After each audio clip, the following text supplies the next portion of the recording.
Ce sont des artisans de crimes et de trahison. Tant que j'aurai l'épée de côté, jamais je ne signerai un pareil décret. Je veux qu'on puisse couper la langue à l'avocat qui s'en sert contre le gouvernement.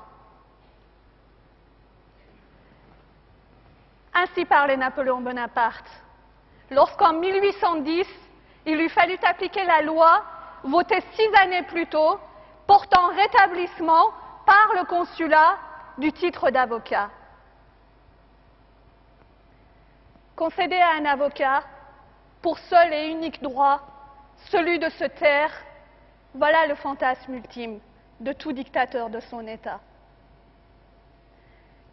Mais nourrir ce fantasme, c'est ignorer que la résignation est un état inconnu de l'esprit de chaque avocat.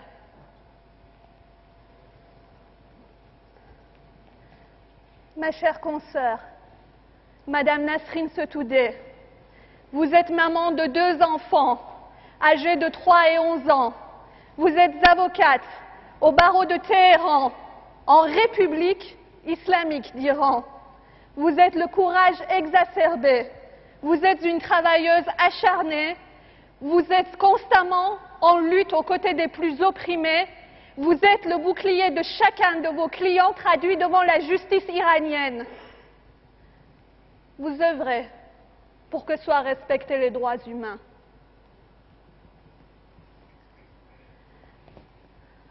Maître Nasrin Sotoudeh, vous êtes une prisonnière d'opinion. Le 4 septembre 2010, vous avez été interpellée, puis détenue à la prison d'Evin, à Téhéran, sans être officiellement inculpée. Tout juste votre convocation devant la 16e section du tribunal révolutionnaire indiquait-elle que vous étiez soupçonné de propagande contre le régime, de rassemblement et de collusion dans l'intention de porter atteinte à la sécurité nationale.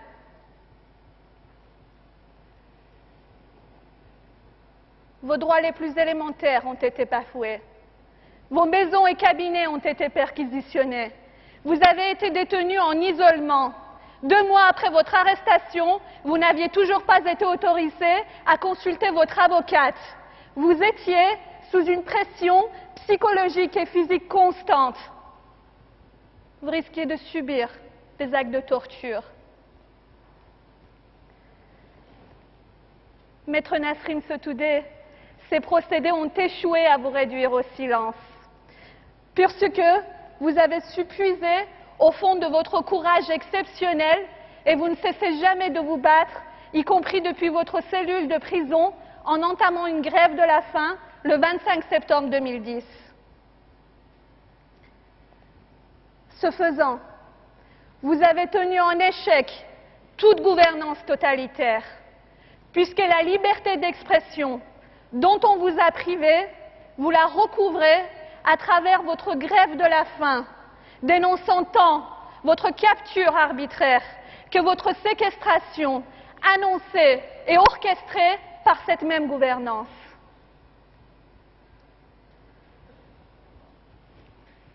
Propagande contre le régime, rassemblement et collusion dans l'intention de porter atteinte à la sécurité nationale?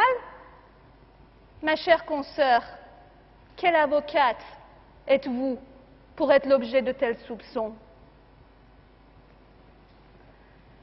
Vous avez passé avec succès l'examen du barreau en 1995.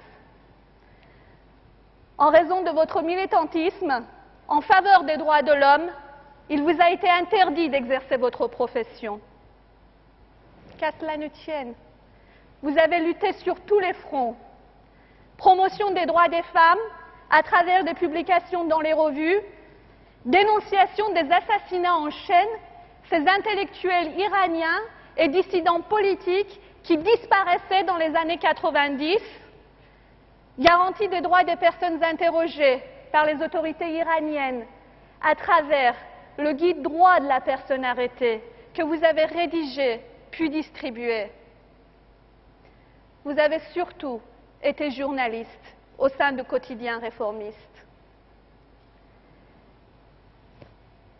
Il vous a fallu attendre 8 années avant d'obtenir l'autorisation d'exercer votre profession d'avocat. Les administrés iraniens avaient fort besoin de vos talents, compétences et détermination. Vous n'avez pas démérité. Vous avez tout de suite entrepris de travailler avec acharnement au respect des droits de l'homme au sein de votre patrie. Vous avez eu à cœur de soutenir les droits de l'enfant. Vous êtes membre du conseil d'administration de la Société pour la défense des droits de l'enfant. Vous avez eu à plaider pour des mineurs qui risquaient la peine de mort. Vous avez défendu tous ceux qu'on poursuivait en raison de leur opinion politique. Vous étiez en charge de la défense de Mme Shirin Ebadi, prix Nobel de la paix 2003, autre avocate iranienne, en proie d'ennui avec le système judiciaire. Vous avez surtout travaillé sans relâche à la promotion des droits des femmes au sein de votre patrie. Vous êtes l'une des fondatrices de la campagne 1 million de signatures. En 2007, en compagnie d'autres militantes, vous vous êtes lancé le but de collecter 1 million de signatures pour changer une législation discriminatoire à l'encontre des femmes iraniennes. Vous avez, à travers cette campagne, voulu amplifier la voix de toutes les femmes iraniennes, celles-là même qui sont toujours ignorées au niveau de la politique nationale. Vous étiez devenu l'un des avocats distingués et dévoués de cette campagne. De nombreux militants politiques qui ont été arrêtés ont été en mesure de jouir d'une défense effective grâce à votre excellence professionnelle. Maître Nasrin Sotoudeh, lors des élections présidentielles de 2009, vous avez pris part à la coalition des mouvements des droits des femmes afin qu'elles soient entendues par les candidats aux élections. Après les élections, vous avez continué à montrer votre engagement en faveur de l'égalité des droits entre hommes et femmes et du droit du citoyen à des élections libres en soutenant la coalition verte des mouvements des droits des femmes.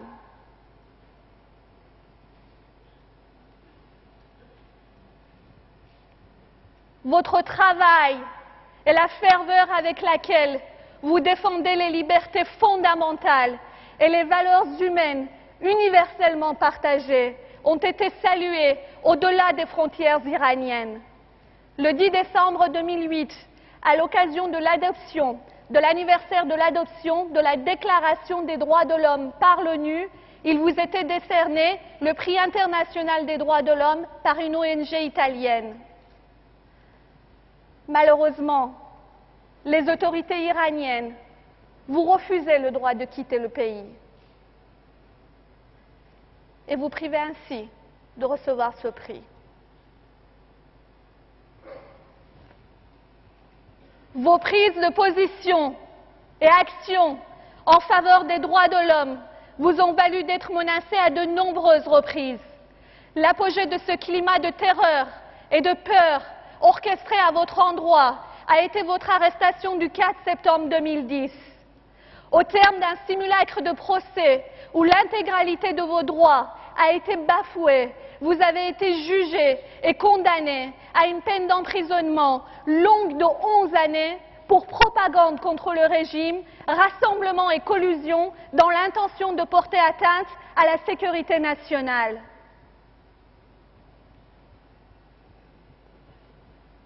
Et moi, ma chère consoeur, je me mets à rêver. Je me mets à rêver que vous puissiez mener votre pays vers un fonctionnement démocratique. Je me mets à rêver que vous puissiez continuer à exercer pleinement et effectivement votre profession d'avocat. Je me mets à rêver que vous soyez remis immédiatement en liberté, que vous puissiez retourner auprès de votre époux et de votre enfant. Je me mets à rêver que votre cause soit entendue publiquement par un tribunal compétent, impartial et indépendant.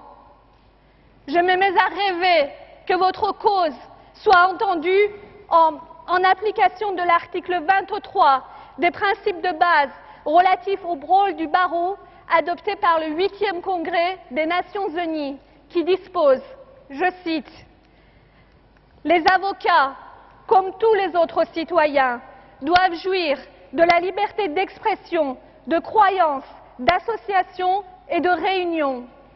En particulier, les avocats ont le droit de prendre part à des discussions publiques portant sur le droit, l'administration de la justice, la promotion et la protection des droits de l'homme.